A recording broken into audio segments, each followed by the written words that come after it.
नमस्कार, मैं हूं राकेश काला और आप देख रहे हैं वीआईपी न्यूज। आज के जन सदन में चर्चा का मुद्दा है चार धाम यात्रा की शुरुआत और ऑल वेदर रोड की हालत खस्ता।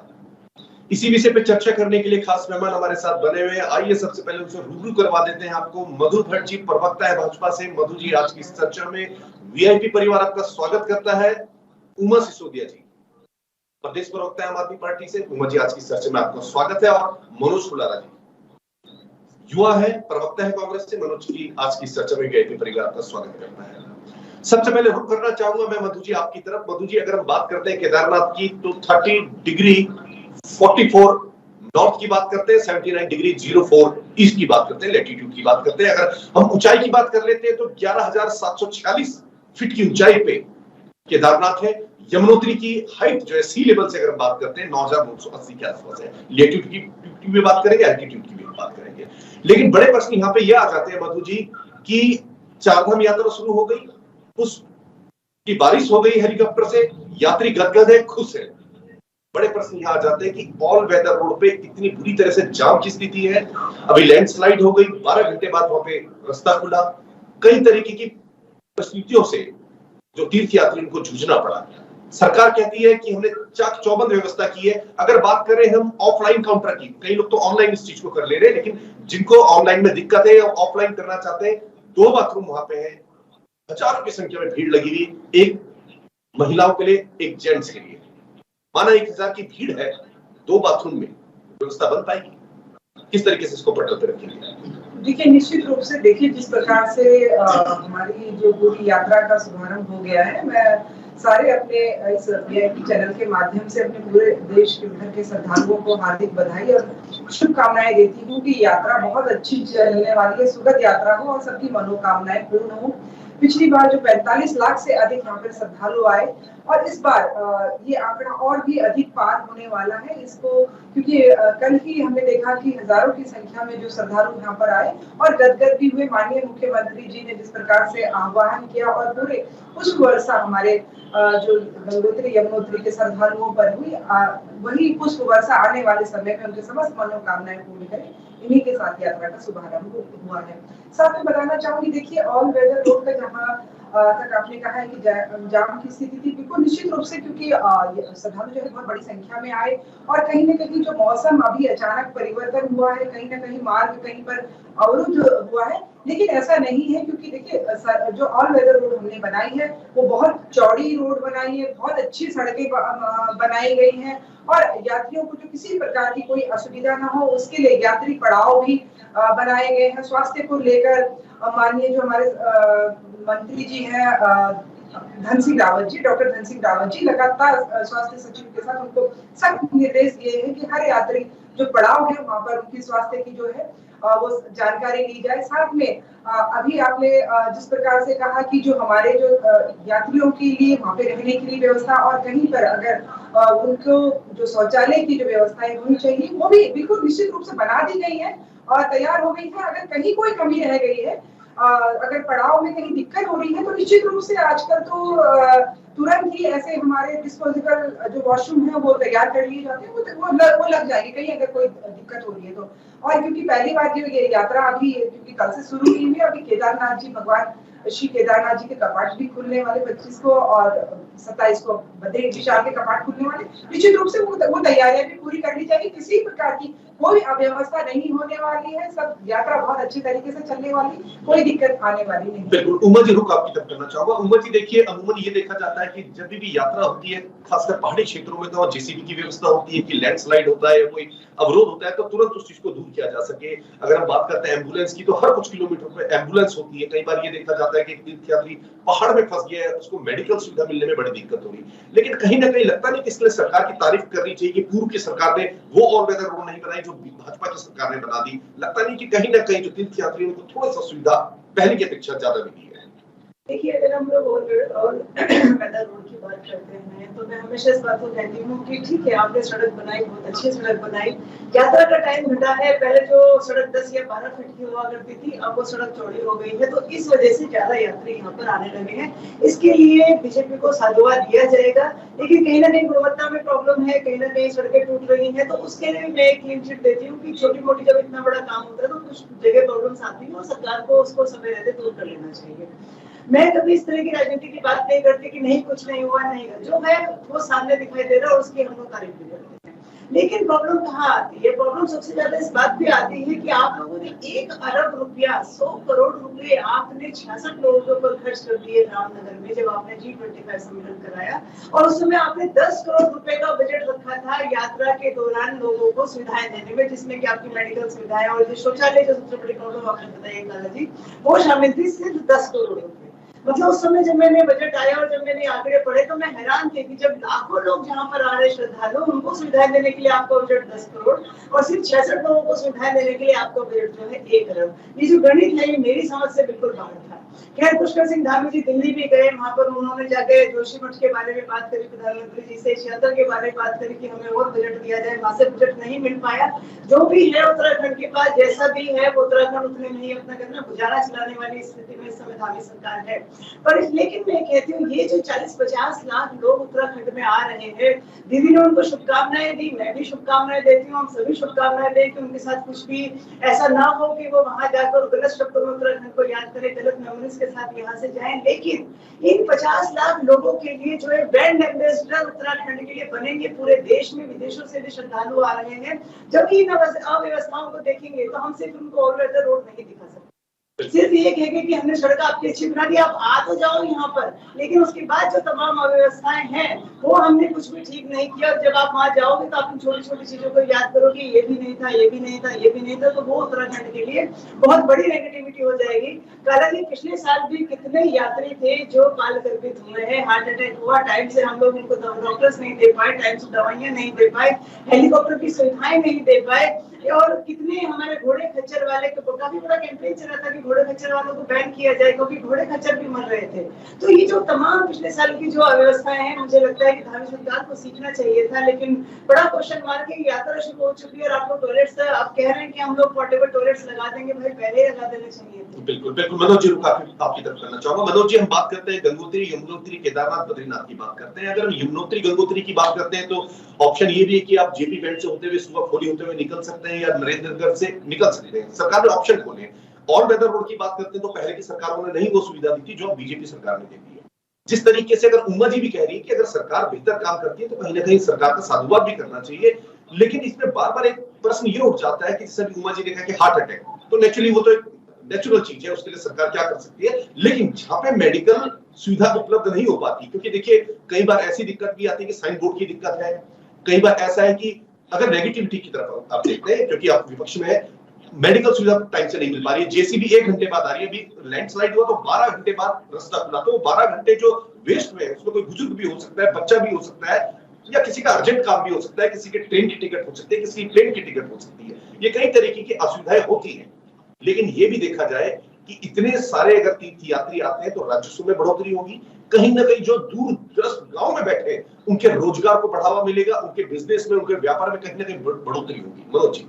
देखिए सर, मैं ये कहना चाहता हूँ कि ये जो उत्तराखंड की चारधाम यात्रा है, वन ऑफ द इम्पोर्टेंट यात्रा है, क्योंकि आपको हायर एल्टीट्यूड पे पैदल चलना पड़ता है, आपको ऑक्सीजन की प्रॉब्लम फेस करने को मिलती है, आपको पहाड़ों को पार करते हुए चारधाम यात्रा के दर्शन दिए जाते हैं। और ऐसे में जब हमारे माननीय मुख्यमंत्री जी कमरे के अंदर बैठ के ये कहते हैं कि सारी चीजें अंडर कंट्रोल है, सारी चीजें ठीक है, और या फिर सारी चीजें हम लोग देख चुके हैं, मीटिंग कर चुके हैं, तो ये कहीं ना कहीं हमारी जो जनता है वो खुश हो जाती है कि मुख्यमंत्री जी ऐसी बात करें। लेकिन जब प्रॉब्लम फेस करने को मिलती है, जैसे सर आप लोगों ने कहा कि ऑल वेदर रोडों की यहाँ पे बात की गई, आप 2021 में जाके पढ़िए, 2022 में जाके पढ़िए, आपको पता चलेगा कि ये साफ साफ कहा गया था कि हैवी रेनफॉल को जो हमारा ऑल वेदर रोड है वो सहन नहीं कर पाएगा, लैंडस्लाइड को सहन नहीं कर पाएगा। These are some of the problem जो फेस करने को मिली। हाँ, मैं ये मानता हूँ कि ऑल वेदर रोड क्योंकि जो पहले छोड़ नैरो होती थी उसे बड़ा किया गया, लेकिन आज आप देखिए कि अगर उत्तराखंड में मैं चारधाम यात्रा की बात करूं तो चारधाम यात्रा में सबसे बड़ी प्रॉब्लम है रोड ठीक नहीं है, रोड टूट जा रही है, ट्रैफिक की सबसे बड़ी प्रॉब्लम है। और जब लैंडस्लाइड वगैरह आ रही है तो क्या ऐसा नहीं हो सकता कि हर 10 किलोमीटर पे एम्बुलेंस लगा दिया जाए, हर 10 किलोमीटर में जेसीबी लगा दिया जाए ताकि लोगों को कोई प्रॉब्लम ना हो? अगर प्रॉब्लम हो तो बहुत जल्दी हम कहते हैं फास्ट फास्ट वर्क वहां पे देखने को मिले। दूसरी चीज मैं मैम से भी बिल्कुल सहमत हूं कि जहां पे हमारे कुछ लोग आते हैं, डेलीगेट्स आते हैं, तो 100 करोड़ का बजट G20 में दे दिया जाता है, लेकिन जहां पे लाखों लोग आते हैं वहां पे सिर्फ 10 करोड़ का बजट सामने प्रेजेंट कर दिया जाता है।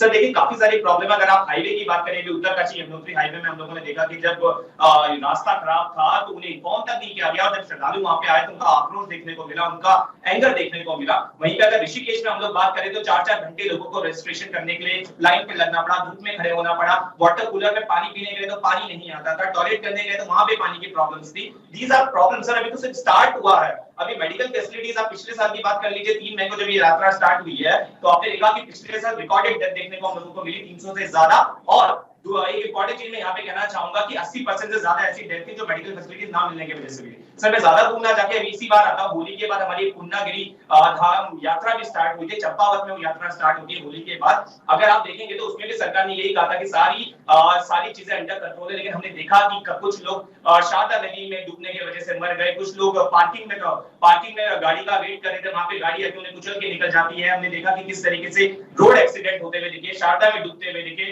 दीज आर एम्बुलेंस की फैसिलिटीज वहां पे नहीं थी। तो सर ये आज की प्रॉब्लम नहीं है, ये पहले से चलती आ रही है। ये हमको पता है कि चारधाम यात्रा इतनी इजी यात्रा नहीं है, वन ऑफ द टफेस्ट यात्रा है, क्योंकि काफी सारी प्रॉब्लम हम लोगों को देखने को मिलती है। बट जिस तरीके से अभी रिसेंटली आप देख लीजिए, इनका मॉक ड्रिल विफल होते हुए दिखाई दिया। बिजली पानी 24 घंटे देने की बात की थी, बिल्कुल नहीं है। ये इन्होंने कहा था कि जो गेस्ट हाउस होते हैं जो लोगों के लिए रखे जाते हैं, उनकी क्या हालत है वो हम सबके सामने है। कल ही ये यात्रा स्टार्ट हुई और हमने कल ही देखा कि पहले श्रद्धालु जो गुजरात से आए थे उनकी डेथ हो गई बिकॉज ऑफ हार्ट अटैक। अगर वहीं पे एम्बुलेंस फैसिलिटीज रैंडम मिलती उन्हें तो क्या वो ठीक नहीं हो जाते? क्योंकि सर देखिए जब गुजरात से लोग यहाँ पे आते हैं तो उन्हें यहाँ की वेदर कंडीशन के बारे में नहीं पता होता है। उन्हें ये तो कहा जाता है अपनी फिटनेस देखिए है, लेकिन क्या यहाँ पे जो अबव 55 एज के जो लोग हैं या उनसे नीचे वाले जो लोग हैं उनको ट्रीटमेंट के लिए क्या किया जा रहा है? म्यूल्स और हॉर्सेस की जो कंडीशन हर साल हम लोग देखते हैं, उनके न्यूट्रिशन के लिए, उनके खाने के लिए, उनके गर्म पानी के लिए, उनके ठंडा मौसम, उनके लिए क्या किया जा रहा है? मैं चाहता हूँ कि मैं एक चीज बोलना चाहता हूँ, उसमें क्या खाने की व्यवस्था, ड्राई फ्रूट की व्यवस्था, पानी की व्यवस्था, दवाई की व्यवस्था क्या सारा सरकार करेगी? अगर मनोज जी किसी को हार्ट अटैक आता है क्या उसके लिए भी सरकार? सर मुझे एक बात बताइए, अगर हम स्वास्थ्य की बात करते हैं, अगर हम मेडिकल की बात करते हैं, तो अगर आप देखेंगे कि कोरोना के टाइम पे देख लीजिए कि किस तरीके से हमारे जो फ्रंट लाइन वॉरियर थे उन्हें निकाल दिया गया और ये कहते हैं कि मेडिकल फैसिलिटी सही है। आज ही मैं देख रहा था 200 एम्बुलेंस कह रहे थे, लेकिन 200 एम्बुलेंस तो तब चलेंगी ना जब आपके पास लोग होंगे। लोग आपके पास पूरे ठीक तरीके से है नहीं। और सर ये जो मैंने बात करी पानी वगैरह की, ये मैं इस तरीके से कर रहा हूँ कि देखिए सर ठंड का मौसम है, ठंड का मौसम मैं मानता हूं कि जब लोग यहाँ पे आएंगे तो अपनी केयर करके आएंगे, लेकिन उन्हें नहीं पता नहीं यहाँ की कंडीशन क्या, रोज कभी बर्फबारी हो जाती है। सर अगर केदारनाथ की 14 किलोमीटर की यात्रा देखें, यमुनोत्रि की 5 किलोमीटर की यात्रा देखें तो नैरो लेन है, आने जाने का रास्ता सेम है। अगर कोई भागते हुए आ गया तो पता नहीं इंसान कब मोक्ष प्राप्त कर लेगा। और मैं ये कहना चाहता हूँ कि जब दिक्कतों का प्रॉब्लम फेस करने को मिलता है, सरकार को तो सेंटीमेंट के साथ खेलते हैं। हमने पिछले साल भी देखा कि इनके खुद के एक स्पोक पर्सन थे शदाब जी, जिन्होंने ये कहा था कि जो श्रद्धालु है वो अपनी तबीयत को बिल्कुल मैं आपको मधु जी से एक प्रश्न ले लेते हैं। मधु जी देखिए जिस तरीके से, मधु जी मैं प्रश्न दे देता हूं तब आप उसी में इसका उत्तर ऐड कर लीजिए। मधु जी देखिए जिस तरीके से स्पष्ट तौर पे मनोज जी का भी कहना है कि पानी की सुविधा खासकर, क्योंकि देखिए अगर कोई प्लेन से यात्री आता है, यहाँ पे ठंड है तो चलिए पानी की व्यवस्था है, लेकिन गर्म पानी की व्यवस्था कहीं ना कहीं खासकर बुजुर्ग और बच्चों के लिए। और कई जगह ऐसा भी देखा गया है कि लोग पानी की बोतल लेते हैं, वो पहाड़ों में फेंकते हुए चले जाते हैं, चिप्स के पैकेट लेते हैं, पॉलिथीन लेते हैं, पहाड़ों में फेंकते हुए चले जाते हैं। और खासकर सबसे बड़ी चिंता का विषय है कि कई ऐसे यात्री हैं जो मदिरा लेके चलते हैं, क्या उसके लिए भी सरकार ने चाक चौबंद व्यवस्था की हुई है? मधु जी जी बिल्कुल निश्चित रूप से। देखिए मैं आपको बताना चाहूंगी, अभी मनोज जी ने बहुत लंबी अपने शायद उनको अपने सरकार का ध्यान रहा होगा, उनको ये समझ नहीं आया कि यहाँ भाजपा की सरकार है। तो उस समय की बात रही होगी जब सुविधा रही होगी, लेकिन अब क्योंकि अब भाजपा की सरकार है तो अब सारी सुविधाएं हैं। मैं आपको बताना चाहती हूँ, देखिए जिस प्रकार से मेडिकल फिटनेस पहले वो बहुत आवश्यक है, सरकार ने पूरी गाइडलाइन दी है कि पहले जो भी देखिए कोविड के बाद हर कोई किसी न किसी तरह प्रॉब्लम में आया है, निश्चित रूप से पहले मेडिकल जो फिटनेस है वो की जाएगी। साथ में पंजीकरण की जो हमने पहले व्यवस्था की थी उसके अनुसार यात्री जो है वो अपने ताकि अपने जो उन्होंने जो गंतव्य जो जिस स्थान पे पहुंचना है वो पहले से एडवांस में बुकिंग वगैरह उनकी सब हो जाए, इसलिए उनकी सुविधा के अनुसार पूरा सरकार ने एक पूरा गाइडलाइन बनाई है। साथ ही अभी मेडिकल फैसिलिटी की बात जहाँ तक मैं बताना चाहूंगी, बिल्कुल हर जगह पे, हर स्थान पे बिल्कुल हमारी मेडिकल की जो एम्बुलेंस है उसकी सुविधा है। और कहीं अगर कहीं भी कोई दिक्कत कहीं भी नजर आएगी तो निश्चित रूप से हमारी जो मेडिकल की जो एम्बुलेंस है, एयर एम्बुलेंस है, वो बिल्कुल सहायता कर रही है। और कहीं देखिए, अगर कहीं कोई दिक्कत किसी प्रकार से किसी को भी आती है तो एयर एम्बुलेंस के माध्यम से भी अभी सरकार ने कहा है कि बिल्कुल एयर एम्बुलेंस की सुविधा भी की जाती है। आपने बीच में देखा होगा कि हमने इस प्रकार से यात्रियों की जानें भी बचाई है, कई लोगों उस प्रकार की किसी प्रकार की कोई असुविधा न हो, और बहुत अच्छे तरीके से, क्योंकि यात्रा चलने वाली है और बहुत अभी तो क्योंकि शुभारंभ भी हुआ है, और कहीं भी कोई कमी रह जाती निश्चित रूप से उन कमियों को पूरा किया जाएगा। लेकिन अभी सरकार की पूरी कोशिश है कि किसी भी व्यक्ति को किसी भी प्रकार से कोई असुविधा ना हो। जो हमारे श्रद्धालु हैं, जो हमारे यात्री हैं, कई हमारे पर्यटक हैं। अभी आपको बताना चाहूंगी, बहुत सारी ऋषिकेश और आपके हरिद्वार में कल क्योंकि अक्षय तृतीया भी थी, और राफ्टिंग का जो शौक है, कई जो पर्यटक आते हैं बहुत बड़ी संख्या में यहाँ पर आए हुए, कई मसूरी घूमने के लिए आते हैं, क्योंकि हमारे पास पर्यटन की भरपूर जो संभावनाएं है, पर्यटक यहाँ पर आते हैं। बिल्कुल बिल्कुल, मैं बराबर समय ले लूंगा मनोज जी, एक पर्सन ले लेता हूँ मनोज जी, उसके बाद आपके पीछे लौट के आता हूँ। उमा जी, देखिए कोई भी सरकार हो, वो सरकार के हाथ में नहीं होता। जो नेचुरल डिजास्टर आता है, वो चाहे बीजेपी की सरकार हो, कांग्रेस की हो, आम आदमी पार्टी की हो, किसी भी हिंदुस्तान के किसी भी कोने में, संसार के किसी भी कोने में डिजास्टर जब आता है विदाउट चेतावनी नहीं आता है। अगर हम बात करते हैं भूकंप की बात करते हैं तो एपरेटस होता है, उसका सिस्मोमीटर, वो मुश्किल से कुछ सेकंड पहले ही उसकी जानकारी देता है। वो भी पॉसिबल नहीं है कि आप लोगों तक ये सूचना दे पाए। लेकिन आपने कहा कि हम सरकार को साधुवाद देना चाहते हैं, लगता नहीं कि कहीं ना कहीं बीजेपी सरकार ने इतना बेहतर काम किया कि विपक्ष मजबूर हो गया है साधुवाद देने के लिए? उमा जी, देखिए बिल्कुल, मैं तो नितिन गडकरी जी को विशेष रूप से साधुवाद देना चाहूंगी। वो बात अलग है कि बीजेपी को नितिन गडकरी जी दिखाई देना बंद हो गए हैं, जिनकी ऑल वेदर रोड या जिनके हाईवेज की वजह से आप बीजेपी अपने आप को ये कहती है कि हमने बहुत विकास किया, उनको एक नेपथ्य में डाल दिया। लेकिन हम फिर भी नितिन गडकरी जी को साधुवाद जरूर देना चाहेंगे। अभी दीदी ने कहा कि सब कुछ चाक चौबंद है। मैं इसमें सिर्फ ये कहना चाहूंगी कि आप लोगों ने जो हरे रंग का चश्मा लगाया हुआ है कि सावन में आपको हरा ही हरा चारों तरफ नजर आता है, क्या आप बता सकते हैं कि जो 50 लाख श्रद्धालु आए हुए हैं, इनके ऊपर पर 100 श्रद्धालुओं के ऊपर कितनी आप लोगों ने वहां पर एम्बुलेंसेस लगाई हैं? कितनी? मैं वो संख्या चाहती हूँ। आपने कहा कि सब जगह है, तो कहाँ पर है, किन स्टेशन पर वो एम्बुलेंस है? कितने हजार डॉक्टर इस समय वहां पर रिक्रूट हो चुके हैं? कितने हजार वहां पर टॉयलेट्स बन चुके हैं? क्योंकि 50 लाख लोगों को संभालना, तो कम से कम आपने 1000 के ऊपर एक एम्बुलेंस तो जरूर रखा होगा। मैं समझती हूँ कितना काम किया होगा। कम से कम 1000 के ऊपर एक एम्बुलेंस, कम से कम 10,000 के ऊपर एक हेलीकॉप्टर की सेवा, और इन 50 लाख श्रद्धालुओं के लिए कितने डॉक्टर्स की फौज। मैं कहती हूँ कि आप लोगों के पास मतलब ये आंकड़े सामने होने चाहिए थे, और कहते हैं मीडिया को एकदम दिखाने चाहिए थे, देखो जी ये सब हमारे पास हो चुका है। लेकिन मैं बिल्कुल नहीं समझती कि वहाँ पर इस तरह की कोई सुविधा है, फौज है। देखिए डॉक्टर्स की फौज हमारे यहाँ पूर्ण हॉस्पिटल जो एकमात्र उत्तराखंड का सबसे पुराना और बड़ा हॉस्पिटल है, वहाँ नजर नहीं आती है। तो आप कैसे कह सकते हैं मैम कि आप लोगों ने वहाँ पर चारधाम यात्रा पे डॉक्टर्स बैठा दिए हैं? बिल्कुल उमा जी, एक पर्सन ले लेते मनोज जी से, बराबर समय दे देते। मनोज जी, देखिए उमा जी का स्पष्ट तौर पे कहना है कि वो सरकार से जवाब मांग रहे हैं कि आपने कितने डॉक्टर की व्यवस्था की है, कितने टॉयलेट की व्यवस्था की है, जेसीबी कहाँ पे लगाई है, आपने एम्बुलेंस की व्यवस्था कहाँ है, या एयर एम्बुलेंस की व्यवस्था कहाँ की है? उनका मनोज जी, मैं प्रश्न पूरा कर देता हूँ। उनका पूछना लाजमी है, लेकिन आपकी सरकार यहाँ रही है, आप ये बोलिए हमने 50,000 डॉक्टर की व्यवस्था की थी, बीजेपी ने 40,000 की है।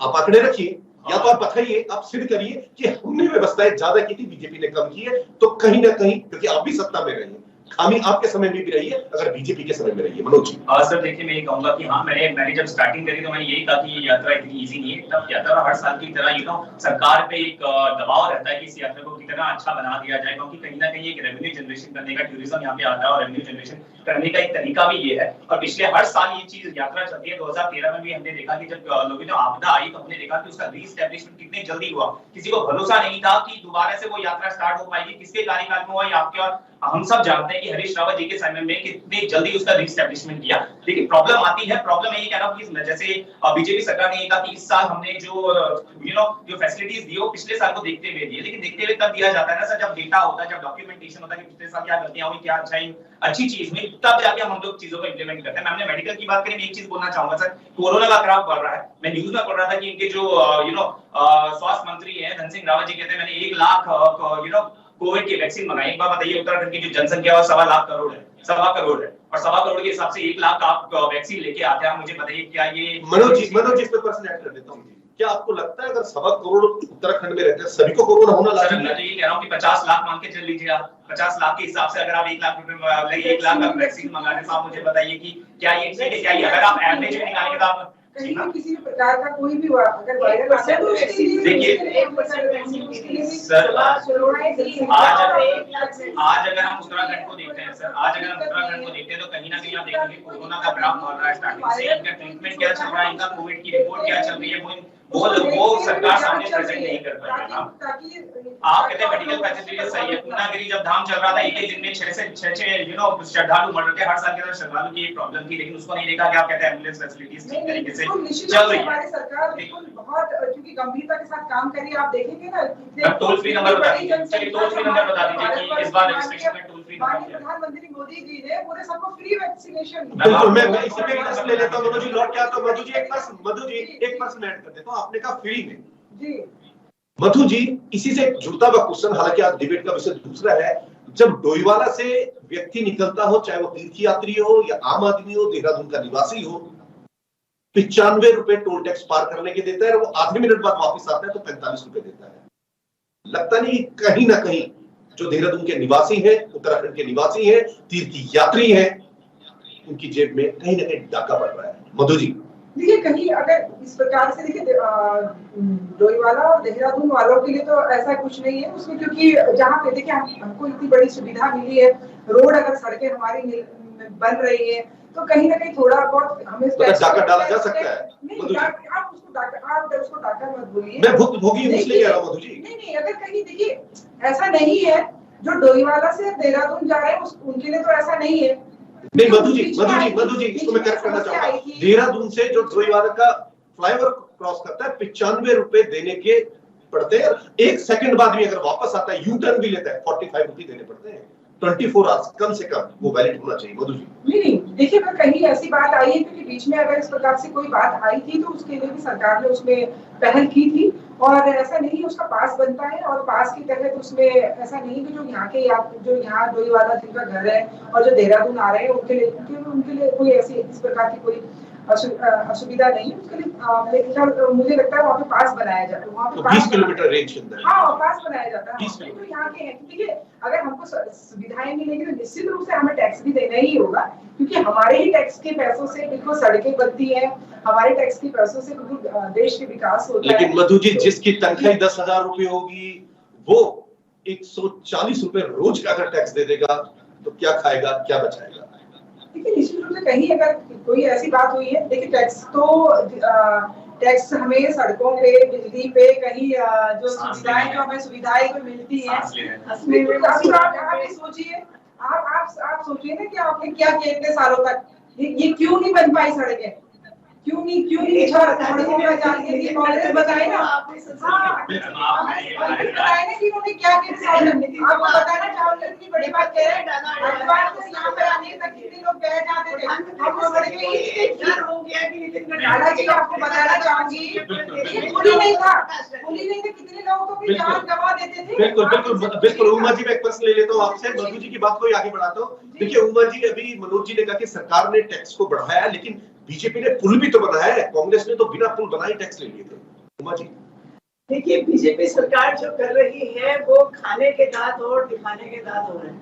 मैं फिर से कहूंगी कि नितिन गडकरी जी को मैं साधुवाद देती हूँ कि उन्होंने काम किया, लेकिन पता नहीं क्यों बीजेपी वाले उन्हें पसंद नहीं कर रहे, उनको संसदीय जो मंडल है इनका उनमें से भी निकाल के बाहर कर दिया, और फिर उसी में पहले उनको बोलना पड़ा कि उमा जी मैं एक प्रश्न ऐड कर देता हूं। उमा जी, आपको चिंता ये है कि नितिन गडकरी जी को बाहर क्यों निकाल दिया? आपको ये चिंता नहीं है जी कि मनीष सिसोदिया अब तो मुख्यमंत्री नहीं रहे? आपको चिंता नहीं है कि जो आम आदमी पार्टी के नेता जेल में बैठे हुए, आपको चिंता बीजेपी की है? देखिए, चिंता हमें देश में लोकतंत्र को खतरा है, हमें चिंता और भी है। मैं इस बात को कहूंगी कि राहुल गांधी जी की सदस्यता गई, एक बयान को लेकर आपके अनुराग ठाकुर ने, प्रवेश वर्मा ने इतने खतरनाक बयान दिए, उसके ऊपर कोई किसी मतलब उसके ऊपर तो संज्ञान ही नहीं लिया जा रहा। ये जो इस समय लोकतंत्र के ऊपर प्रधान है, हमारी चिंता इस बात को लेकर है कि कम से कम कांग्रेस ने तो कहकर आपातकाल लगाया था, इतनी हिम्मत तो थी कि उन्होंने आपातकाल घोषित किया। बीजेपी तो हिम्मत भी नहीं कर रही है आपातकाल घोषित करने की, घोषित आपातकाल। उमा जी, एक प्रश्न और ऐड कर देता हूँ, राम मंदिर बनना क्या इसको आपातकाल कहेंगे? 370 हटना नहीं, बिल्कुल क्या इसको आपातकाल कहेंगे? आम आदमी पार्टी 370 में हमारे जो सांसद थे उन्होंने वोट किया बीजेपी को, आप इस बात को कह ही नहीं सकते। हम लोगों ने वोट किया 370 में।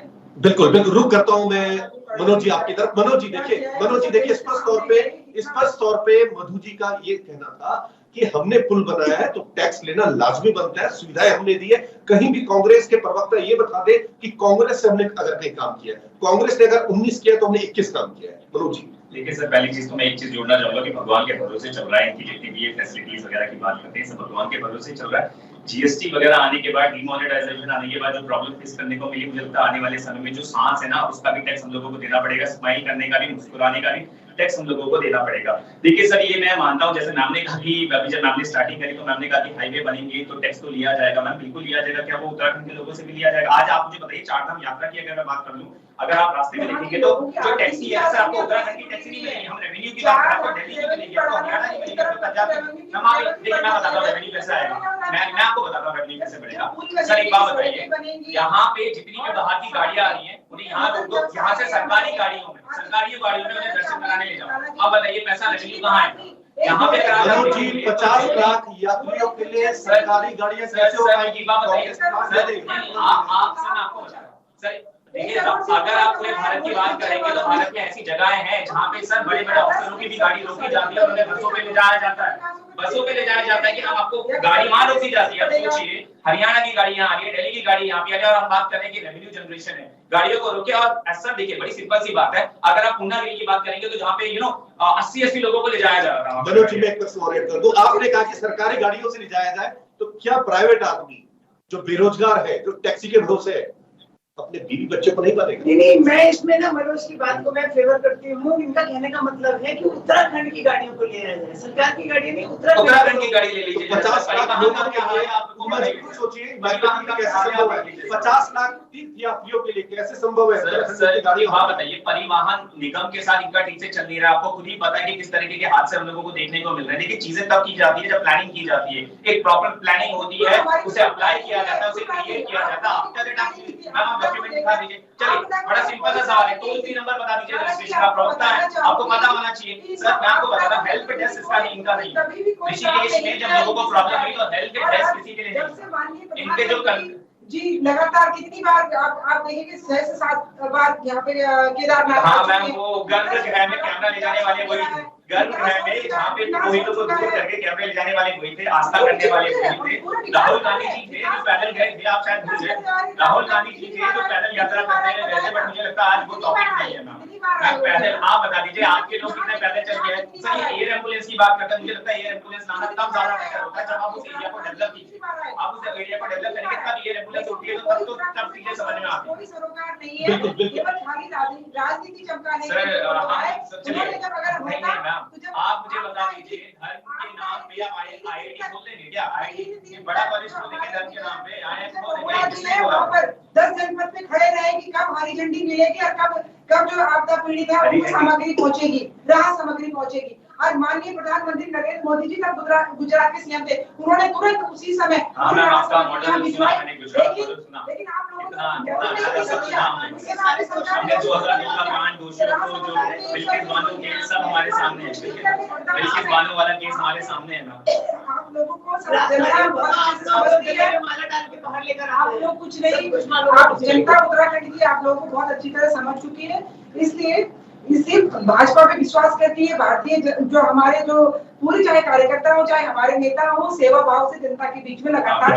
मधु जी में एक प्रश्न दे देता हूं, मनोज जी लौट के आपके पास। मधु जी देखिए, मनोज जी की उस बात पे ध्यान दिया जा सकता है कि उन्होंने कहा कि राजस्व बढ़ाने के लिए यहाँ की गाड़ियों को लगाया जा सकता है। माना 50 लाख लोगों के लिए व्यवस्था नहीं है, लेकिन ऐसा किया जा सकता था, कोई मेड्रास से, गुजरात से, दिल्ली से, बॉम्बे से, महाराष्ट्र से अगर कोई गाड़ी आती है, उनको ऋषिकेश, हरिद्वार, देहरादून रोका जा सकता था। यहाँ के जो टैक्सी चालक है उनको मौका दिया जा सकता था, वो आगे जाते। अगर गाड़ियों की व्यवस्था कम की तब जाके उनको डायरेक्ट जाने की परमिशन दी जा सकती थी। कॉन्सेप्ट तो बिल्कुल ठीक है इनका, फिर कहाँ कमी रह गई मधु जी?